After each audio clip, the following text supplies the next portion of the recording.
तर काय म्हणते 17p वजा 2 बरोबर 49। आता हे समीकरणे सोडवताना एक चल समीकरणे आपल्या प्रकरणाचं नावच आहे। याच्यामध्ये एक चल आहे, चल कोणता आहे बेटा p। मग त्या चलाची किंमत काढायची असते, म्हणजेच या चलाची किंमत काढत असताना एक काम करायचं असते बाळांनो। पुस्तकावर थोडीशी पद्धत वेगळी दिलेली आहे, परंतु आपल्याला इयत्ता 9वी 10वीला जी पद्धत शिकायची आहे त्या पद्धतीप्रमाणे मी याचा सांगण्याचा प्रयत्न करत आहे। पुस्तकामध्ये कसं सांगितलं, चलाच्या संबंधामध्ये जी संख्या आहे तर वजा 2 आहे समजा, मग वजा 2 असेल तर समीकरणाच्या दोन्ही बाजूमध्ये अधिक 2 करायचं। पुन्हा इथं 17 आणि p चा गुणाकार आहे तर पुन्हा 17 ने याला भागायचं। मग असंही करता येते, त्या पद्धतीने सुद्धा करता येते, परंतु अजून त्यापेक्षा थोडीशी सोपी पद्धत जेणेकरून पुढच्या इयत्तांना आपल्याला इयत्ता 9वी 10वीला त्याच प्रकारचं आपण करत असतो।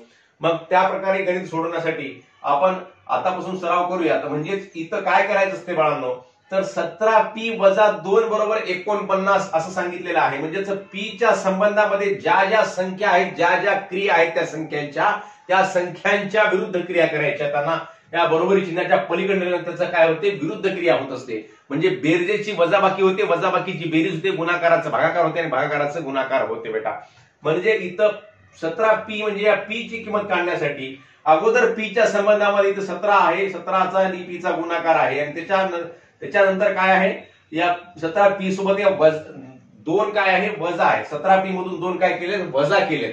मग अगोदर हे वजा 2 जे आहे, वजा 2 किंवा अधिक 2, अधिक मध्ये कोणती संख्या असेल किंवा वजाबाकी मध्ये असेल तर या संख्येला, या पदाला काय करायचं असते, बरोबरी चिन्हाच्या पलीकडे नेऊन ठेवायचं असते।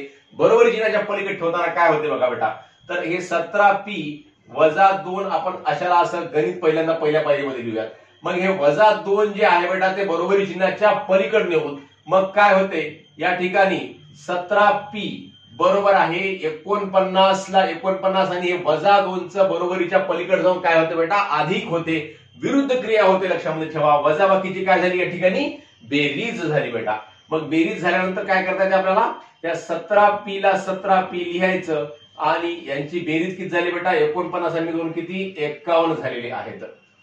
मग आता आपण p ची किंमत काढू शकतो, म्हणून p बरोबर आहे आता 17 जो आहे बेटा, 17 इथं 17चा आणि p चा याच्यामध्ये बेरीजचं चिन्ह नाही, वजाबाकीचं चिन्ह नाही, गुणाकाराचं चिन्ह नाही आणि भागाकाराचं चिन्ह नाही, कोणत्याच प्रकारचं चिन्ह दिलेलं नाही। अशा वेळेस काय असते बेटा, या दोघांचा गुणाकार असते बेटा। आणि इथं वजाबाकी किंवा बेरीज असेल तर असं चिन्ह दिलेलं असते स्पष्टपणे, आणि जेव्हा गुणाकार असतो तेव्हा चिन्ह दिलेलं असो किंवा दिलेलं नसलं तरी इथं काय असते, गुणाकार असते। मग या गुणाकाराच्या विरुद्ध क्रिया होते बरोबरी चिन्हाच्या पलीकडे जाऊन, म्हणजेच या 51 ला 17 न भागता येते, म्हणजेच गुणाकाराचं काय झालं, भागाकार झालं। इथं वजाबाकीची काय झाली, बेरीज झाली। अशा प्रकारची क्रिया, विरुद्ध क्रिया होत असते बरोबरी चिन्हाच्या अलीकडे पलीकडे एखादी संख्या गेली किंवा एखादं पद गेलं तर, हे लक्षामध्ये ठेवा बेटा। मग आता 17 1 17, 17 2 34, 17 त्रिक 51, म्हणून p बरोबर आहे 3। अशा प्रकारे आपण किंमत काढू शकतो। अशा प्रकारे हे आपण एकचल समीकरण सोडवू शकतो मुलांनो, हे लक्षामध्ये ठेवा। आपण पुस्तकामध्ये दिलेल्या पद्धतीने सुद्धा सोडवू शकतो, परंतु त्या पद्धतीने आपल्याला इयत्ता पुन्हा 9वी 10वीला याच पद्धतीने आपण समीकरणे सरासरीचा या पद्धतीचा वापर करत असतो, म्हणून याचा आपल्याला जास्तीत जास्त सराव व्हावा, म्हणून आतापासूनच आपण या पद्धतीप्रमाणे गणित सोडवण्यास सुरुवात करूया।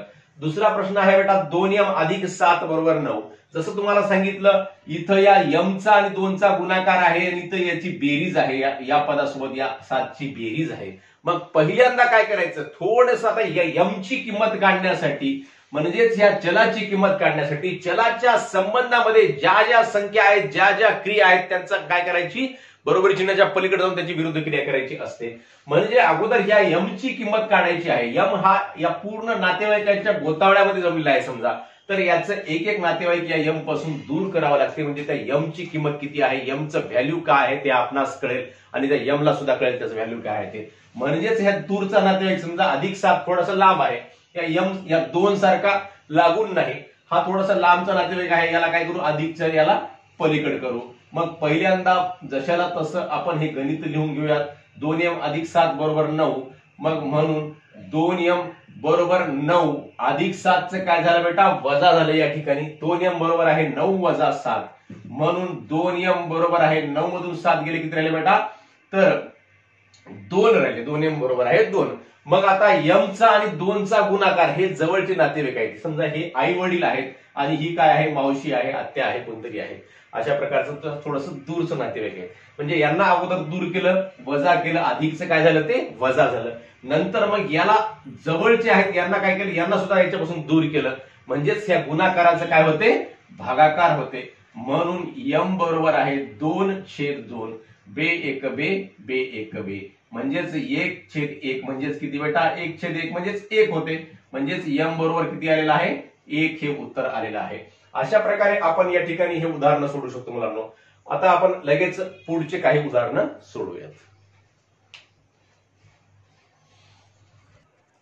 तर मुलांनो, आपल्याला या ठिकाणी दुसऱ्या प्रश्नामधला तिसरा, चौथा, पाचवा आणि 6वा प्रश्न म्हणजे असे एकूण 4 उपप्रश्न इथे सोडवायचे आहेत बेटा. तर तिसरा प्रश्न काय आहे या ठिकाणी, 3x अधिक 12 बरोबर आहे 2x वजा 4. आता इकडे बरोबरी चिन्हाच्या डावीकडे सुद्धा 1x आहे आणि बरोबरी चिन्हाच्या उजवीकडे सुद्धा 1x दिलेला आहे. म्हणजे अशा वेळेस काय करायचं असते, तर या चलांचं एकत्रीकरण करायचं असते. स्वरूप पदे एकत्रीकरण करणे असं आपण याला भाग म्हणू शकतो. स्वरूप पदे म्हणजे सारखी पदे. मग इथं x आहे, इथं सुद्धा x आहे. म्हणजेच हे 2 पद एकत्र घ्यायचे आणि ही स्थिर संख्या ऋण 4 आणि ही 12 या दोघांना सुद्धा एकत्र घ्यायचं. म्हणजे संख्या एकत्र घ्यायच्या आणि चल एकत्र घ्यायचं बेटा. मग आता इथं हे करण्यासाठी अगोदर पहिल्यांदा काय करूया, जशा तसं गणित लिहून घेऊया. 3x अधिक 12 बरोबर आहे 2x वजा 4. मग 3x च्या जवळ काय घ्यायचं मुलांनो, 2x घ्यायचं. मग तुम्हाला जसं सांगितलं, अधिकचं काय होते, वजा होते, वजाचं अधिक होते, गुणाकाराचा भागाकार होते, भागाकाराचा गुणाकार होते. बरोबरी चिन्हाच्या अलीकडून पलीकड संख्या जाऊ द्या किंवा पलीकडून अलीकड संख्या येऊ द्या, इकडली इकडे जरी आली तरी या अधिकचं काय होते, 2x च्या अगोदर कोणतंही चिन्ह नाही म्हणजे काय असते मुलांनो, अधिक असते. मग या अधिकचं इकडून काय होणार, वजा होणार. म्हणजेच काय झालं या ठिकाणी 3x वजा 2x झालेला आहे. बरोबर आहे. हे वजा 4 ला वजा 4 आणि हे अधिक 12 पलीकडे गेल्याने काय होते बेटा, अधिकच्या विरुद्ध क्रिया म्हणजेच वजा 12 होते बेटा. मग आता 3x मधून 2x गेले तर इथं सहगुणकांची तेवढी वजाबाकी करायची. x ला x कॉमन तसंच ठेवायचा आणि 3x मधून 2x गेल्यानंतर 1x राहतो बेटा. 1x बरोबर आहे वजा 4 वजा 12 या दोघांच्याही अगोदर ऋण चिन्ह आहे. दोघांचीही काय होणार मुलांनो, बेरीज होणार. आणि बेरीज किती होणार, 12 आणि 4 16, ऋण 16 ही बेरीज होणार बेटा. म्हणजेच 1x म्हणजेच काय बेटा, तर x आहे. 1x म्हणजेच x आपण लिहू शकतो याला. x बरोबर वजा 16. अशा प्रकारे हे उत्तर आपण या ठिकाणी काढलेलं आहे. आता पुढचा प्रश्न आहे 5 कंसामध्ये x वजा 3 आणि 3 कंसामध्ये x अधिक 2. या ठिकाणी या 5 ने या पूर्ण कंसाला गुणून घ्यायचं मुलांनो आणि या 3 ने सुद्धा इकडच्या कंसाला गुणून घ्यायचं आहे. तर पहिल्यांदा आपण हे गणित जशाला तसं लिहूयात. 5x वजा 3 कंसामध्ये बरोबर आहे 3 कंसामध्ये x अधिक 2. मग आता 5 ने या कंसाला गुणणं म्हणजे 5 ना अगोदर x ला गुणून घ्यायचं बेटा. काय होते, 5 गुणिले x चा गुणाकार 5x होतो. मग इथं वजाचं चिन्ह आहे वजा, कारण धन आणि ऋणाचा गुणाकार काय होतो, ऋण होत असतो. मग 5 त्रिक किती बेटा, तर 15 होते. बरोबर आहे. 3 गुणिले x किती, 3x आणि हे अधिकला अधिक आणि 3 दोन्ही 6 होते मुलांनो या ठिकाणी. मग 5x आणि 3x ला एकत्र करायचं, कारण दोघांचंही काय आहे या ठिकाणी चल आहे दोघांच्याही पदामध्ये. मग इथं 5x आणि 3x ला एकत्र करण्यासाठी या 3x ला कुठं आणणार होते, बरोबर चिन्हाच्या अलीकडे आणणार होते. म्हणजे अधिकचं काय होणार मुलांनो, तर वजा होणार. 5x वजा 3x बरोबर आहे. हे 6 ला 6 आणि वजा 15चं काय होणार मुलांनो, पलीकडे जाऊन अधिक 15 होणार. चिन्ह बदलणार, विरुद्ध क्रिया होणार बेटा, हे लक्षामध्ये ठेवा. म्हणून 5x मधून 3x गेले तर x ला x ठेवायचा असतो आणि या फक्त सहगुणकांची वजाबाकी करायची असते. मग 5 मधून 3 गेले किती राहिले बेटा, तर 2 राहिले. 2x बरोबर आहे 15 आणि 6 किती, 21. म्हणून आता x ची किंमत काढायची असेल, फक्त आता x ची किंमत काढायची असेल तर x च्या संबंधामध्ये जो हा 2 आहे तर 2 ला गुणाकाराचं पलीकडे नेऊन काय होणार, भागाकार होणार. म्हणजेच 21/2. आता 21 या संख्येला 2 ने निशेष भाग जात नाही, पूर्ण भाग जात नाही, कारण 21 ही संख्या विषम आहे. म्हणून या संख्येला असंच ठेवायचं 21/2 किंवा मग आपण याला भागून 10.5 असंही उत्तर लिहिलं तरी चालते, ते चुकीचं होणार नाही बेटा. मग आता पुढचा प्रश्न आहे 5वा. 9x/8 अधिक 1 बरोबर आहे 10. मग इथं काय करायचं बेटा, तर इथं 9x/8 आहे आणि अधिक 1 आहे. मग ह्या गणिताला 2 प्रकारे सोडवता येते. एक तर हे अधिक 1 बरोबर चिन्हाच्या सरळ पलीकडे आपण नेऊन वजा करू शकतो याला. मग 10 वजा 1 होते आणि 9x/8 होते. किंवा मग या दोघांचाही या 1च्या खाली काही नाही म्हणजे 1 असते. दोघांचा लसावी काढायचा आणि लसावीनं मग काय करायचं असते, प्रत्येक पदाला गुणायचं असते आणि नंतर लसावी काढून सुद्धा आपण त्या प्रत्येक पदाला गुणून तशाही प्रकारे करता येते. परंतु हे लसावी आपण खालच्या उदाहरणामध्ये शिकून घेऊयात. या ठिकाणी आपण याला सोप्या पद्धतीने करूयात. 9x/8 अधिक 1 बरोबर आहे 10. मग हे अधिक 1 जे आहे ते बेटा काय करूयात आपण बरोबर चिन्हाच्या पलीकडे नेऊयात. म्हणजे तुम्हाला जसं सांगितलं एक्सच्या संबंधामधली ही काय आहे, दूरचं नातेवाईक आहे, मावशी आहे, आत्या आहे, कोणतरी आहे. आणि हे काय जवळचे आहेत, आई वडील आहे का नाही. मग यांना नंतर आपण याचं निरसन करायचं. अगोदर हे दूरच्या नातेवाईकाचं दूर पाठवायचं आणि जवळच्या सुद्धा दूर पाठवायचं. म्हणजे ह्या एक्सची काय किंमत आहे, एक्सची काय व्हॅल्यू आहे ती स्वतःची त्याला कळेल आणि आपल्याला सुद्धा कळेल बेटा. मग आता काय करायचं, 9x/8 9x/8 बरोबर आहे अधिक 1चं काय होते मुलांनो, वजा 1 होते. मग 10 वजा 1 केलं याची किंमत किती येते बेटा, तर 10 वजा 1 9 होतात बेटा. मग आता म्हणून 9x ला 9x बरोबर आहे. मग आता हे इकडे 9 आले आणि हे भागाकाराचं 8 आहे मुलांनो. 8 हे 9 सोबत कशामध्ये जाईल, गुणाकारामध्ये जाईल. म्हणजेच काय होईल, हे 9 गुणिले 8 होईल. म्हणजे त्याची किंमत किती होते बेटा, 9×8 72 होतात. 9×8 72. मग आता 9x x आता x ची किंमत आपल्याला काढता येते. x बरोबर आहे आता हे 72 जे आहे, या 72च्या हे 9 जे आहे या x सोबत कशामध्ये आहे, गुणाकारामध्ये आहे. मग गुणाकाराचं इकडे काय होणार, भागाकार होणार. म्हणजेच 72 भागिले 9 म्हणजेच 9×1 9 आणि 9×8 72. म्हणजेच 8 किंमत आली बेटा. x बरोबर आहे 8 ही किंमत आपल्याला या ठिकाणी प्राप्त झालेली आहे. तर 8 ही किंमत याच्यामध्ये ठेवल्यानंतर याचं निरसन होते की नाही बघा. याचं दोन्ही समीकरणाच्या दोन्ही बाजू बरोबर होत की नाही बघा. म्हणजेच कसं 9×8 9 गुणिले x म्हणजेच 9 गुणिले 8 9×8 72 72/8 72 ला 8 न भागत किती होते बेटा, 72/8 म्हणजेच 8 9 72 9 येते याची एवढ्याची किंमत. आणि 9 आणि 1 किती 10. तसंच इथं कोणत्याही याच्यामध्ये आपल्या समीकरणामध्ये ही उकल जी आली ही उकल ठेवल्यानंतर या दोन्ही बाजू समान होत असतात, सारख्या होत असतात. आता इथं वजा 16 आहे. 16 48 म्हणजे वजा 48 वजा 48 अधिक 12 म्हणजे वजा 36. आणि इकडे सुद्धा 16×2 32 म्हणजे वजा 32 वजा 32 आणि वजा 4 म्हणजेच वजा 36. अशा प्रकारच्या दोन्ही समीकरणाच्या ह्या दोन्ही बाजू काय होतात, समान होतात, सारख्या होतात. तेव्हाच यांच्यामध्ये बरोबरीचे चिन्ह असते बेटा. म्हणजेच आपल्या उकलीनं ह्या दोन्ही समीकरणाच्या या समीकरणाच्या दोन्ही बाजू समान आल्या पाहिजे, सारख्या आल्या पाहिजे. हे आपण पडताळा सुद्धा याचा या ठिकाणी बघू शकतो मुलांनो.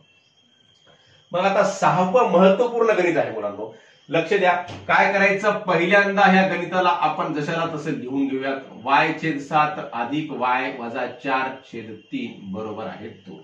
आता काय करायचं मुलांनो, इथं 7 छेद आहे बाबा, इथं 3 छेद आहे, मग इथं वजा 4 आहे. आता याला कसं करायचं, अशा वेळेस काय करायचं असते, या छेदांचा लसावी काढायचा असतो मुलांनो. छेदांचा लसावी कसा काढायचा, तर छेदांचा पाडा 7चा पाडा म्हणला समजा 7×1 7 7×2 14 7×3 21. 7च्या पाड्यामध्ये 7×1 7 7×2 14 7×3 21 7×4 28 7×5 35 या संख्या येतात. आणि 3च्या पाड्यामध्ये 3×1 3 3×2 6 3×3 9 3×4 12 3×5 15 3×6 18 3×7 21. या दोन्ही संख्यांचा पाडा तयार केला म्हणजेच या संख्यांचे विभाज्य संख्या लिहिल्या. मग या विभाज्य संख्यामध्ये लहानात आता याच्यामध्ये सामायिक विभाज्य कोणते कोणते आहेत, तर 21 आणि 21 हे सामायिक विभाजक आहेत मुलांनो. याला म्हणायचं सामायिक विभाजक. आता पुढे अजून विभाजक सामायिक विभाज्य हे काय 21 आहे आणि पुढे अजून कोणते कोणते असू शकतात. पुढे आपण पाडा जर वाढवला तर म्हणजे 42 3च्या पाड्यामध्ये येते आणि 7च्या पाड्यामध्ये येते. तुम्ही म्हणशाल 3चा पाडा 30 पर्यंत 3 30, परंतु 3चा पाडा 3 ला 11 ने गुणलं तर 33, 3 ला 12 ने गुणलं तर 36, 3 ला 13 ने गुणलं तर 39, 3 ला 14 ने गुणलं तर 42 होते. म्हणजेच पुढे 42 आपण लिहू शकतो. मग या सामायिक विभाज्यामधला लघुत्तम सामायिक विभाज्य जो असतो, लघुत्तम सामायिक विभाज्य काय आहे 21 आहे. लघुत्तम म्हणजे लहानात लहान, म्हणजे 21 सुद्धा सामायिक विभाज्य आहे, 42 सुद्धा आहे पुढे पाडायला तर. मग या दोघांमधला लघुत्तम म्हणजे लहानात लहान कोणता 21. पुढच्या विभाज्याची आपल्याला गरज नाही, तिथपर्यंत आपल्याला जायचं नाही, फक्त तुम्हाला समजण्यासाठी या ठिकाणी सांगत आहे. तर या छेदाच्या दोन्ही संख्यांचा काय करायचा, पाडा तयार करायचा आणि त्या पाड्यामधला दोघांच्याही पाड्यामध्ये समाविष्ट असणारी लहानात लहान विभाज्य संख्या म्हणजेच काय असतो, लसावी असतो बाळांनो. मग या ठिकाणी लसावी किती निघाला, तर 21 लसावी निघाला. मग या लसावीने काय करायचं असते, तर या दोन पदांना गुणायचं तर असतेच, परंतु त्याबरोबर समीकरणाच्या बरोबरी चिन्हाच्या पलीकडे जे पद आहेत त्याला सुद्धा गुणायचं असते. म्हणजे समीकरणातल्या प्रत्येक पदाला गुणायचं असते बेटा. म्हणजे ह्या समीकरणामध्ये एक महत्वपूर्ण बाब लक्षामध्ये ठेवा, जो काही न्याय द्यायचा आहे तो प्रत्येक पदाला द्यावा लागत असतो. ज्या संख्येनं गुणायचं आहे त्या प्रत्येक पदाला गुणायचं असते. एक दोन पदाला गुणून जमत नाही, तर एक दोन पदाला जर आपण गुणलं तर त्याची किंमत बदलून जाते. मग याची किंमत बदलू नये यासाठी, म्हणजेच या प्रत्येक पदाला गुणलं तर याची किंमत कशी राहील बेटा, समान राहील, सारखी राहील. म्हणजेच y/7 ला गुणायचं आणि y-4/3 ला गुणायचं आणि 2 ला सुद्धा या 21 ना आपण या ठिकाणी गुणायचं आहे. मग छेदांचा लसावी बरोबर 21 असं आपण लिहूयात आणि या 21 ने या इकडं गुणून घेऊया. छेदांचा लसावी बरोबर 21. 21 ने प्रत्येक पदास गुणू. आता 21 ने प्रत्येक पदास गुणूयात आपण या ठिकाणी. आता 21 गुणिले y/7 अधिक 21 गुणिले y-4/3 बरोबर आहे 21 गुणिले 2. तर बेटा या 21 न y/7 ला या ठिकाणी गुणल्यानंतर या 7 × 7 7 2 14 7 त्रिक 21 होते. मग 3 न या 21 ला भाग जातो, 3 × 1 3 7 21 होतात आणि इकडे 21 दोन्ही 42 असेच होतात. मग 3 गुणिले y किती होते बेटा, तर 3y होते. अधिकला अधिक, आता 7 गुणिले y. आता लक्ष द्या मुलांनो, इथं चूक होऊ शकते. 7 गुणिले y चा गुणाकार 7y होतो आणि या 7 न या 4 ला सुद्धा गुणायचं असतं बेटा. म्हणजे 4च्या अगोदर वजाचं चिन्ह आहे, म्हणजेच काय होईल याचं उत्तर 7×4=28 होते. कारण या 7 न या -4 ला सुद्धा गुणायचं असते. 7×4=28. फक्त y ला गुणल्यानं जमत नाही, तर या 4 ला सुद्धा गुणायचं असते. 4च्या अगोदर धनाचं चिन्ह असलं तर इथं धन 28 आलं असतं, इथं वजाचं चिन्ह आहे म्हणून -28 आलेलं आहे. बरोबर आहे. 21 दोन्ही किती बेटा, 42. मग आता 3y अधिक 7y याचं उत्तर किती येते, दोघांची बेरीज किती येते बाळांनो, 3y अधिक 7y 10y. आणि बरोबर आहे -28 जे आहे ते बरोबरी चिन्हाच्या पलीकडे पाठवलं. तुम्हाला जसं सांगितलं याच्या संबंधामधल्या सगळ्या संख्यांचं निरसन करायचं असते, एकट्या वायला ठेवायचं असते, एकट्या चराला ठेवायचं असते. म्हणून या -28 ला पलीकडे पाठवलं तर काय झालं, त्याचं अधिक 28 होते. म्हणजेच 42 अधिक 28 होते बाळांनो. मग 42 अधिक 28 किती, 8 आणि 2 10 ला 0, हातचा आला 1, 4 आणि 5 5 आणि 2 7. म्हणजेच किती झालं बाळांनो, 70 झालं. म्हणून y बरोबर आहे 70 लिहूयात. आणि गुणाकाराचं 10 काय होते बेटा, भागाकारामध्ये गेलं म्हणजेच 70/10 झालं. 0 0 कटले म्हणजेच 7/1. म्हणजेच किती आलं या ठिकाणी, 7 आलेला आहे.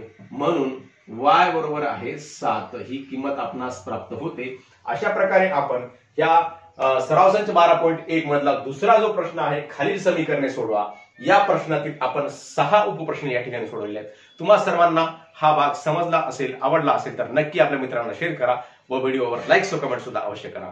पुन्हा भेटूयात पुढील व्हिडिओमध्ये. धन्यवाद.